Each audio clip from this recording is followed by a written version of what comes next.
우리 하나님 말씀 같이 보겠습니다. 마태복음 제11장입니다. 마태복음 제11장 저 끝에 가면 28절부터 30절 마지막 석절 말씀 보겠습니다. 찾으셨으면 우리 같이 한 목소리로 읽습니다. 시작. 수고하고 무거운 짐 진 자들아 다 내게로 오라. 내가 너희를 쉬게 하리라. 나는 마음이 온유하고 겸손하니 나의 멍에를 메고 내게 배우라.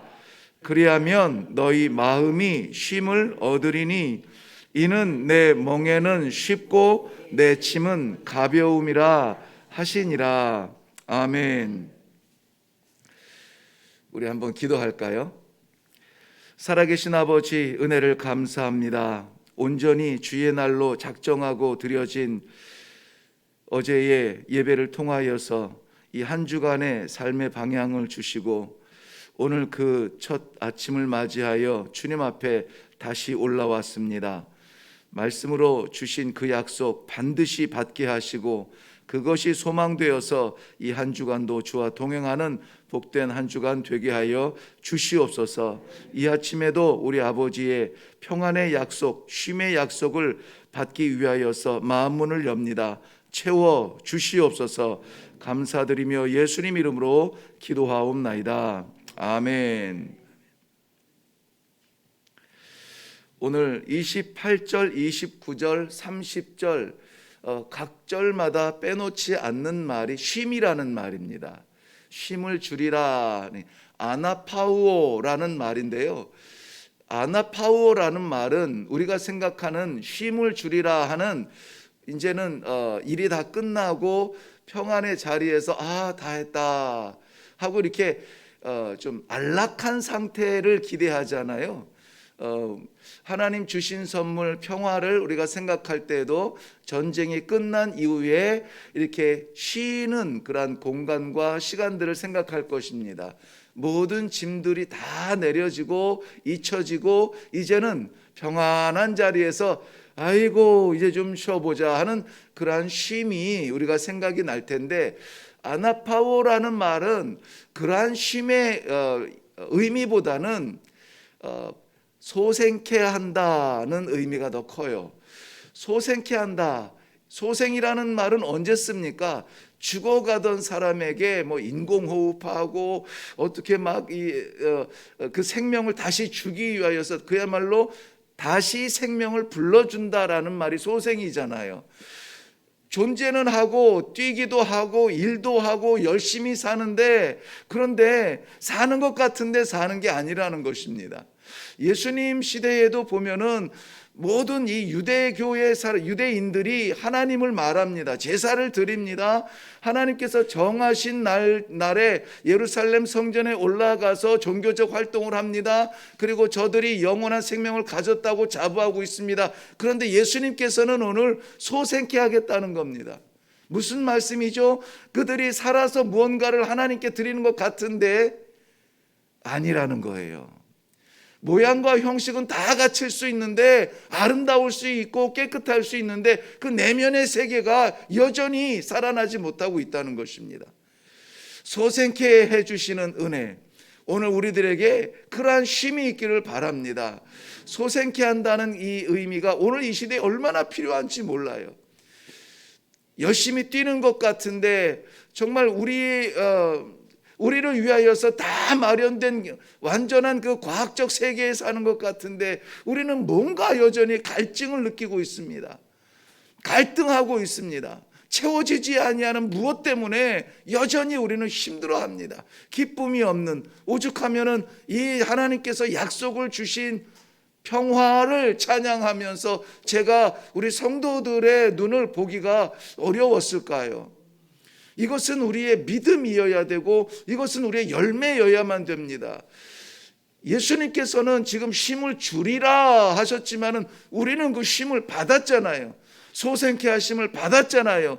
예수님의 십자가 보혈로 말미암아 의무적으로 짊어져야 했던 율법의 모든 짐들이 다 벗겨지고 늘 간접적으로 하나님을 두려운 존재로 만나야만 했던 우리가 하나님을 아버지라 부르며 휘장을 갈라놓으시고 마음껏 들어가서 외칠 수 있는 그런 관계 회복이 소생이 되었습니다. 그런데도 여전히 우리는 예수님의 이 말씀 전으로 돌아가면은 얼마나 안타까울까.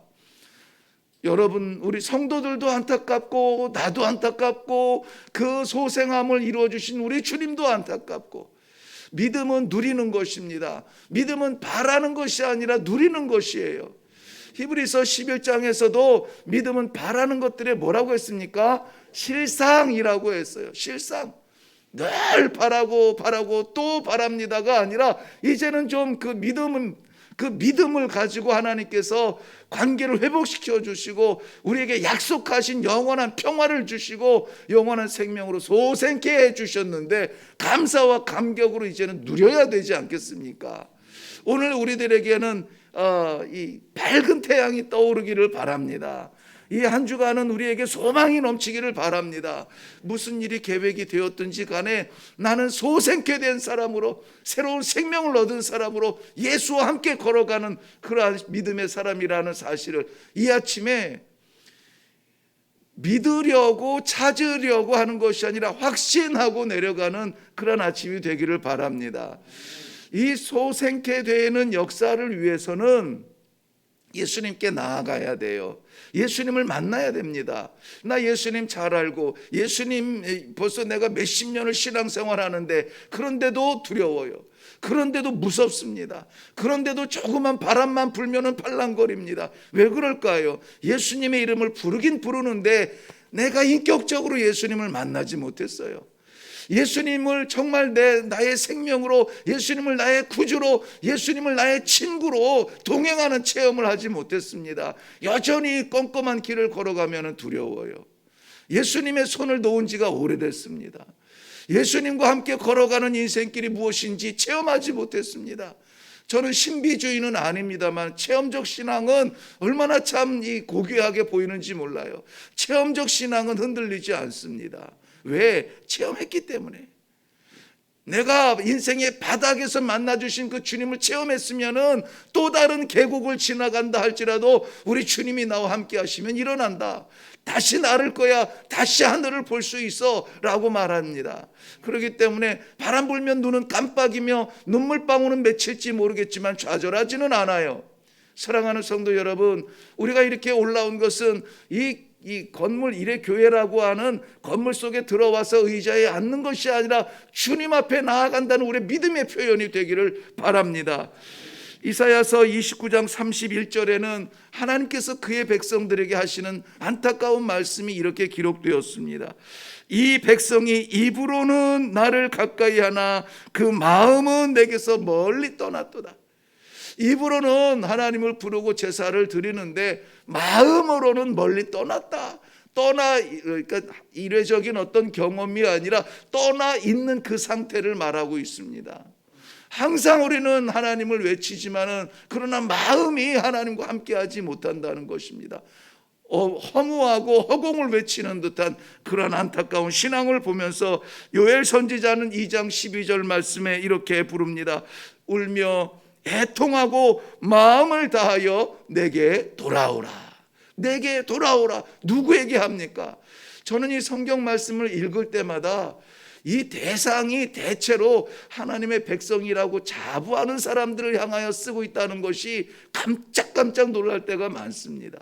그렇다면 이것은 그 유대인들, 이스라엘 백성들, 히브리 민족에게 하는 것이겠는가? 오늘 이 말씀을 대하는 우리에게도 돌아가지 못하는 부분이 있습니다. 하나님 앞에 서지 못하는 부분이 있습니다. 몸은 와서 앉아 있는데 머리는 생각은 다른 곳으로 여전히 묶여 있습니다. 매여 있습니다. 그러니 하나님께서는 이렇게 오늘 아침에도 우리에게 초청을 하고 계십니다. 내게 돌아오라. 내게 돌아오라. 예수님께 돌아가야 이 소생의 기회가 있습니다. 어쨌든 우리가 예수님과 함께 동행하며 예수님 앞으로 나아가려고 몸부림치는 그러한 삶이 되기를 바랍니다. 예수님께서 부르시는 그의 사람들에게 한 가지 숙제를 줍니다. 뭐냐면 와서 나의 멍에를 메고 우리 한번 29절 가볼까요? 나는 마음이 온유하고 겸손하니 나의 멍에를 메고 내게 뭐하라? 배우라. 그리하면 너희 마음이 쉼을 얻으리라 그랬습니다. 예수님께 와서 예수님의 마음을 배우라는 것입니다. 예수님께 배우라고 하는 것은 빌립보서 2장 6절 이후에 나오는 대로 예수님의 겸손한 그러한 삶의 모습, 임마누엘의 삶의 모습을 설명하고 있습니다. 예수님은 근본 하나님의 본체시나 이랬습니다. 하나님의 본체시나 그가 자기를 비워서 종의 형체를 입고 우리 사람으로 이 땅 위에 임마누엘로 오셨다라고 말씀하고 있어요. 철저하게 겸손한 사람이 이 평안을 얻습니다. 철저하게 예수님 앞에 나의 것을 비우고 나의 것을 죽이고 내 것을 내려놓을 때에 하늘의 평안을 맛보게 됩니다. 예수님의 그러한 겸손을 우리가 배워야 되는데 겸손과 쉼을 동일하게 지금 표현하고 있습니다. 여기에서 29절에 보면 내게 배우라 그리하면 쉼을 얻으리라. 예수님께 배워야 될 것과 배우는 것과 쉼을 얻는 것을 동일하게 그리하면 동일하게 보고 있습니다. 예수님께 배우지 아니하고 쉼을 얻으려 하는 것도 잘못된 것입니다. 예수님께 배웠는데 쉼을 누리지 못하는 것도 잘못된 것입니다. 우리는 예수님을 주님이라 부르고 인격적인 만남을 통하여서 예수님과 함께 있다면은 우리는 이 쉼을 반드시 누려야만 하는 그러한 하나님의 운명이라는 말을 쓰기는 원치 않은데 하나님께서 정하심이 그거예요. 하나님께서 내가 이 땅 위에 지금 이 시대를 살아가면서 인생의 수많은 질고를 지고 허덕이며 사는 것이 아니라 예수님과 함께 그 길을 걸으면서 마음의 평안을 가지고 감사하며 감격하며 살아가는 성도가 되도록 기대하고 계신다는 것입니다. 그러므로 사랑하는 성도 여러분, 우리는 늘 예수님을 묵상해야 되는 이유가 있어요. What would Jesus do? 이 미국의 그 대각성 운동을 일으켰던 그 대학생들의 그 기도의 제목, 기도의 주제가 그거였습니다. 예수님이라면 어떻게 했을까? 그들의 그 젊어서 길이 보이지 아니하는 젊은 시대의 숙제를 가지고 고민을 하고 이럴 때에 부어라 마셔라 술 먹고 친구들 간에 해결하는 것이 아니라 What would Jesus do? 예수님이라면 어떻게 하셨을까? 이걸 고민하기 시작한 거예요. 이걸 묻기 시작한 겁니다. 야, 예수님이라면 어떻게 했을까? 예수님이라면 어떻게 했을까? 교회 안에서도 이 말이 사라진 지가 오래됐습니다. 사람의 수단과 사람의 방법으로 어찌 해보려고 하고 사람이 만족하려고 하고 내 마음을 채우려 하고 내가 만족스러운 환경을 만들려 하고 사람이 예수님의 자리를 차지하기 시작했습니다. 아니요. 우리가 어찌하면 내 자리를 내려놓고 예수님이라면 어떻게 했었을까? 이것을 우리가 고민하고 그 길을 따를 수 있도록 기도하고 이것이 쉼을 회복하는 지름길이라는 아니 오직 유일한 길이라고 하는 것을 오늘 주님께서 말씀하셨으니 우리 한번 따라가 보십시다. 예수님을 배웁시다. 예수님께서 디딘 그 발걸음을 걸을 수 있기를 바랍니다. 겸손을 배우라 하셨으니 예수님은 어떻게 겸손하셨을까? 무엇을 내려놓으셨을까? 어떻게 내려놓으셨을까?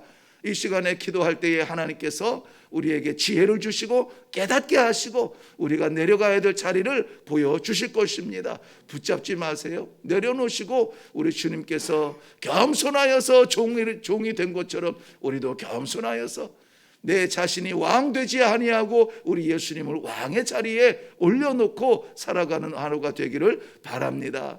마지막 한 가지만 말씀을 나누고 기도하려고 합니다. 뭐냐면 이 힘을 얻는데 예수님께서 나의 멍에를 메고 그랬습니다. 이스라엘 백성들 지금 예수님의 이 말씀을 받는 사람들이 수고하고 무거운 짐을 지고 있는데 예수님이 그 무거운 짐들을 내려놓고 쉼을 주겠다는데 예수님의 멍에를 메라고 합니다. 수고하고 무거운 짐에 대한 부담은 이 성경을 해석하시는 분들은 율법적인 무거운 짐, 이스라엘 백성들이 종교 하나님의 주시는 영원한 생명을 받고 자유함을 받았다고 하지만 그 영원한 생명을 지키기 위하여서 너무나 많은 율법적인 짐을 지고 있었다. 한 걸음을 가도 율법적인 계산에 맞아야 되고, 한 날을 보내도 율법적인 계산에 맞아야 되는 그러한 짐들에 대해서 눌려있는 이스라엘 백성들, 종교적 삶에 대한 의무와 책임에 눌려있는 백성들에게 그건 내려놓으라는 것입니다. 내려놓고 나의 멍에를 매라는 것은, 이 멍에는 다 아시죠? 이스라엘 백성들의 그 농사법에 보면은 소 한 겨리를 서로 묶어서 그 위에다가 이 나무, 휘어진 나무같이 이렇게 얹어가지고 마음대로 이렇게 하지 못하도록 같이 가도록 하는 게 이게 멍에예요. 근데 예수님의 멍에를 매라는 것입니다. 예수님의 멍에라면 예수님과 그 멍에 아래 짝을 해서 같이 가자는 거예요. 같이 가자. 예수님과 같이 가자. 나와 함께 가자. 예수님의 생각을 알아야 가죠. 예수님의 길을 알아야 가죠. 그러니까 오늘 기도하는 겁니다. 예수님 어디로 가시나이까? 예수님 무엇을 하길 원하십니까? 우리 가정을 향한 우리 주님의 생각은 무엇입니까? 오늘 이 아침에 예수님의 멍에를 우리 어깨에 올려놓기를 바랍니다. 우리 주님과 함께 짊어지는 그 멍에는 쉽고 가벼운 십자가가 될 것입니다. 그러나 치면 영광이요 피하면은 우리들에게 또 다른 계곡의 깊은 두려움이 찾아올 것인데 어떻게 하시겠습니까? 주와 함께 그 멍에를 메고 우리의 가정으로, 우리의 일터로, 우리 삶의 현장으로 나아가서 예수님께 돌아오면은 반드시 주시겠다 약속하신 그 소생의 축복을 오늘 이 아침에 확실히 확신하고 우리 나아가서 이 하루를 찬송으로 보낼 수 있는 귀하고 복된 하루가 되시기를 주님의 이름으로 축원합니다. 기도하겠습니다.